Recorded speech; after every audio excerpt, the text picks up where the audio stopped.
you not tell? We have Digital Dude 25 with a $2 super chat saying we'll probably see the standalone Venom game. So that to me is a question mark because this is something, yes, there is a standalone Venom game that's in the works. This was confirmed with the Insomniac leak.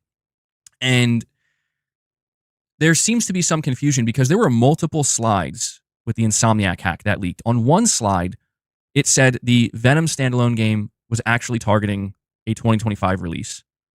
On another slide, it seemed to indicate it was actually targeting like a 2027 release. But I think most people determine that they have to be targeting a 2025 release because a 2027 standalone Venom release sounds a little bit, I mean, it's certainly possible, but it just, knowing that they took out like 90% of Tony Todd's voice lines, it just seems like this standalone Venom game might be way more progressed, you know what I mean, to the point where it could be ready in 2025. But that remains to be seen. My real question is in which order we're going to see this stuff, right? At this year's PlayStation Showcase, is it more likely we're going to see Wolverine gameplay over the standalone Venom game? Or is it more likely we will see the standalone Venom game than the Wolverine gameplay? Or could Sony just say show both? It is also, again, worth noting that this year is very likely a 2 showcase year. Sony will also have a PS5 Pro showcase that will occur very likely in September. Maybe Sony decides we'll show the Wolverine gameplay at the May showcase and we'll save the Venom reveal for the PS5 Pro. Because don't forget, what was the very first game that Sony revealed at the PS5 reveal event? The very first game they revealed was Spider-Man Miles Morales, the standalone Miles Morales game. And it blew people away because nobody expected it. Granted, people do expect this Venom game, but this is new hardware. The PS5 Pro is a new PS5. It is new hardware. The idea that Sony would say, you know what, let's do it again. Open a September PS5 Pro showcase by showcasing the standalone Venom game. That would be pretty smart. I think that'd be a pretty smart way to handle it. Make sure Wolverine fans are satisfied with Wolverine gameplay. Now, let me ask you this, though. Is there a chance we might not see Wolverine this year? To me, that sounds unlikely. Considering Wolverine was first announced in 2021, it would be quite surprising if we didn't see it at all in 2024. Because remember, in 2022 and 2023, we thought Wolverine might be ready to release in 2024. We did think it was a bit early, but we were speculating, oh yeah, this could release in 2024. So the idea of like going all of 2024 without seeing Wolverine, maybe they could do it the other way. Maybe they show the Venom game at the May showcase, and then they save Wolverine for the PS5 Pro showcase. Either way, I want to see Wolverine this year. Yeah, Chris Brown, I know. Where's the time go, man? The Wolverine reveal was in 2021. September of 2021. It's been that long. I see Psyduck TV is asking the chat, when is the showcase supposed to happen? Right now, the rumor is the showcase is supposed to happen in May. Very likely late May. Now, I do want to point something out here that backs this up. I forgot to mention this earlier. Sony is going to be giving their yearly quarterly earnings. The big one. The big one. Yearly quarterly earnings report for fiscal year 2023, May 14th. May 14th. There is a chance, and in fact, I say there's actually a pretty good chance, Sony might have some bad news for their investors. Not all bad news. They will have good news, but there might be some bad news. Some of that bad news might be, PS5 sales are slowing down. Did they hit their goal of 20 million units sold that they already had to readjust from 25 million down to 20 million? What if they only hit 18 million? Uh-oh. Investors are going to get spooked. So the idea of Sony having a showcase locked and loaded and ready to go immediately after their earnings report, and when I say immediate, I mean within a week or two, think about that.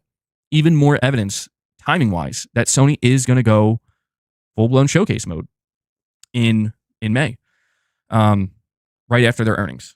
I'm very interested in learning about their earnings as well, because I don't know, man. Sony had some lofty expectations for fiscal year 2023, and it seems like maybe they were a little too ambitious. So I'm curious how close they have gotten to hitting some of those goals.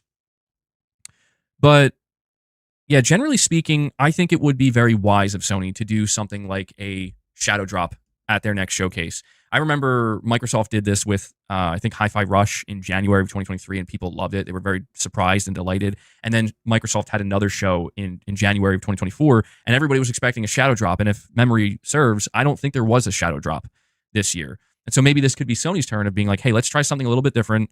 Let's get people excited. Let's shadow drop a game, Maybe a game like Medieval 2 Remake.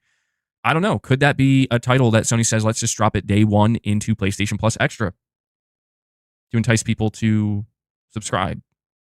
I don't know. I don't know if that game would really move the needle in any meaningful way, but Shadow Drop Gravity Rush 2 Remastered. I will say, considering they seemingly have quite a few different remasters here, so we're talking Medieval 2, Gravity Rush 2, and Until Dawn, although I think it's safe to say Until Dawn will not get shadow dropped. But considering the abundance of remakes and remasters that they seemingly have on the docket here, hold on, Marcel, you're saying MBG, he didn't say that it's going to be shadow dropped, only that it's going to be shown in May. It was a journalist's mistake. Okay, well, to be fair and to be clear, Marcel, I did acknowledge that this was speculation. The shadow dropping was not spoken about by the insider. The shadow dropping, that's such a weird term. The idea of them shadow dropping a game is something that people began to speculate, and I just decided to entertain that speculation and think, okay, what are the chances that something like that does happen? So yeah, just to reiterate, that was not part of the leak. I should probably, I'm probably going to have to update my title though, because you know what? I am realizing that the way that the title is worded, maybe, hold on, let me see if I can fix this real quick.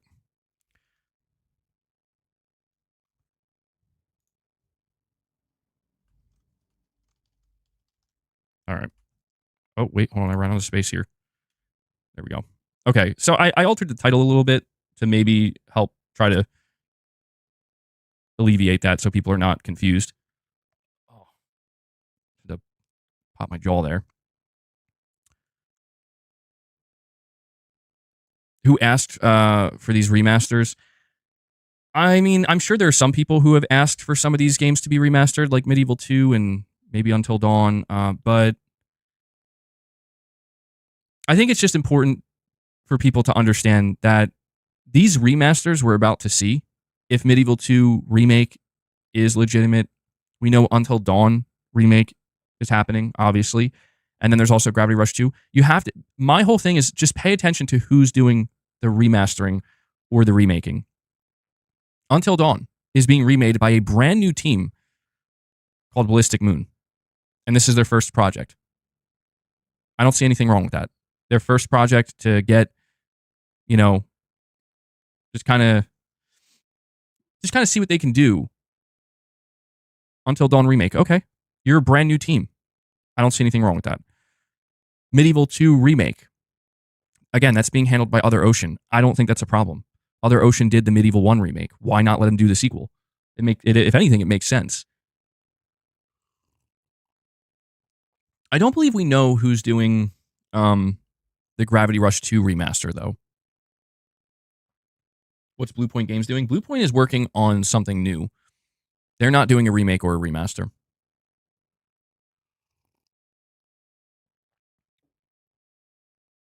Capono, you're saying I bet Until Dawn graphically will look very good on PS5? I think so too.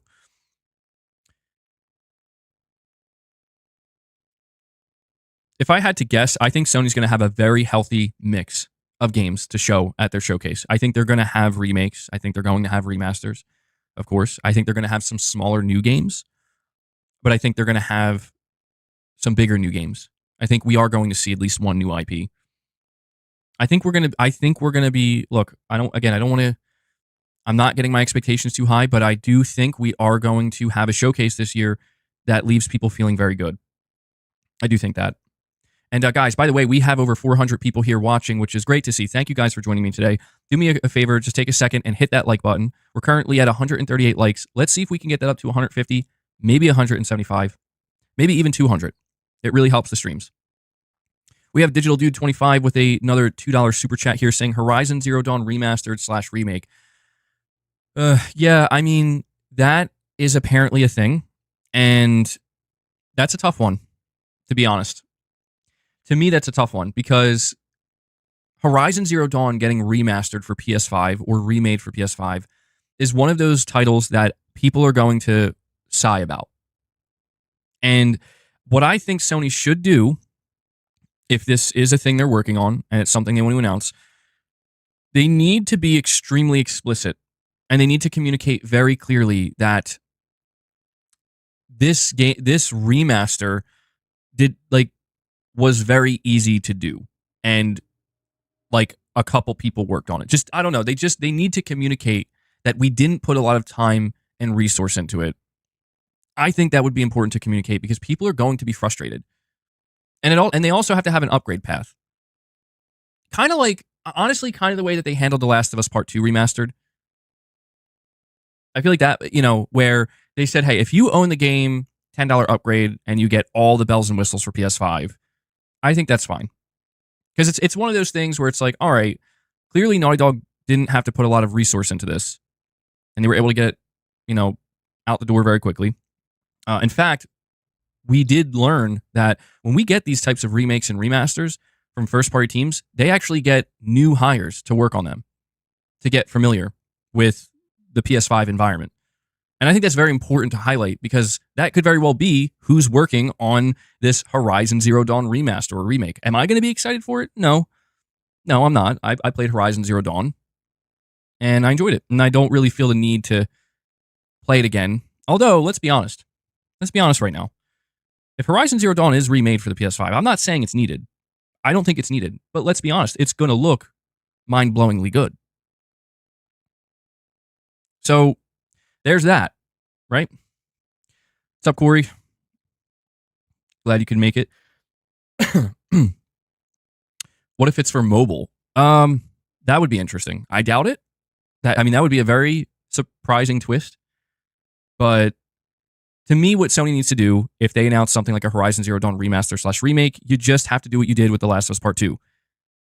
New hires worked on it to get familiar with the PS5 architecture, didn't interfere with the development of any of our main games, our new games, and there's a $10 upgrade path. And that's it. That's it. I think that's all Sony needs to do, and don't shine a huge light on it, and everybody will be fine. I think. Corey, you're saying that I missed the rumor / shadow drop. You kind of did, but I'll just recap it because I've been kind of not all over the place, but we've been talking more generally and broadly about the upcoming PlayStation Showcase whenever that's going to happen. Again, the end of May. But to fill you in, essentially, there is actually, I think he's Orange. Is that you? Yeah, there he is. Orange is he's beginning to build up somewhat of a reputation for maybe being an insider or having an inside source that's a playtester. And according to them, Medieval 2 remake is happening, and it's going to be shown in May. And it led to mass speculation, if you want to call it that the game might even be shadow dropped at the PlayStation Showcase. Now, when it comes to this shadow drop, now, what's interesting? I think some people, and I'm realizing this now too, maybe some people are reading that the PlayStation Showcase is going to be shadow dropped. Oh, man.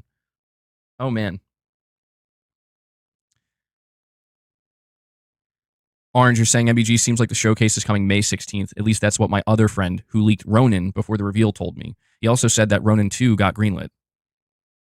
I actually would not be surprised if Ronin 2 got greenlit because there's just too much potential there. Let me see. Let me go check on the calendar here. May 16th. Well, I did say that. Okay. Yeah, that could work. That actually could work, dude. That tracks. May 16th falls on a Thursday. It's basically smack dab in the middle of the month. And what's also interesting is it's 2 days. It's 2 days after Sony's yearly earnings. So if they are going to do a showcase on the 16th, that means they would have to announce it before their earnings report. So they would likely announce it on Monday. Probably even sooner than that, though. They would probably announce it on, let me see, Friday. Well, I don't know. Hold on now. I don't know. Yeah, maybe Friday? Friday the 10th. Yeah, they could announce it Friday the 10th of May for the 16th of May. We'll see, man. We'll see if your friend is legit or not, because that would be a great. I mean, it could be a lucky guess, of course. My thought process is, if we are getting a PlayStation Showcase in about a month from now, we will start to hear more things like this. I don't think everything's going to leak. Certainly not. I think there will be some surprises. At least I hope there is. I don't want everything to leak, but I do think a couple things here and there are going to start to kind of come out, or be, we might hear one thing and then next week it's kind of corroborated by another source. And I think this is just going to be basically, it's going to start as a slow burn. I think it is a slow burn right now, build up. But I think at some point in the next 3 weeks, the rubber's going to hit the road, and it's just we're going to see Sony activate like their next phase, so to speak, for fiscal year 2024/2025, and it's going to be very, very fascinating to see what that looks like. But something that remains true is that Sony has a lot that they could, keyword being could, decide to show at this showcase when they host it next month. I do want to say one other thing as well before I move on, and it's kind of answering somebody earlier. Somebody in my chat, like I think it was even before the show started today, was saying that they really are hopeful that the PlayStation 5 Pro will be shown at next month's showcase. And I just wanted to speak to that for a moment and say it is possible Sony could decide if, for whatever reason, maybe they just feel a sense of urgency due to the leaks and whatnot. They could decide to announce the PS5 Pro as soon as next month if that's when they're doing the showcase.